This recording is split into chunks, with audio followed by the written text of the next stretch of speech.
جريت عليه، قعدت اقول له: يا عمو يا عمو والنبي وديني لماما وبابا، انا تهت هنا.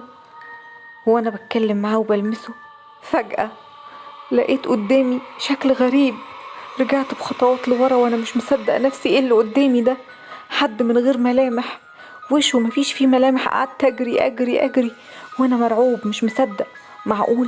معقول الوحوش حقيقة؟ وهو يجري ورايا ومدد ايده عايز يعمل فيا اي حاجة. انا كل اللي انا كنت بعمله ان انا بجري، حتى ما كنتش قادرة اصرخ من كتر الرعب اللي انا فيه. انا مش مستوعب، مش قادر اصدق ان في فعلا وحوش.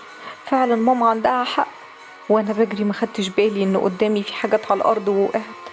لقيته مقرب مني وبيقول لي: انت ايه اللي دخلك هنا؟ انت ممنوع ان انت تدخل هنا.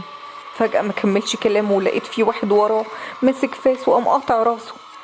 ولقيته بيقول لي: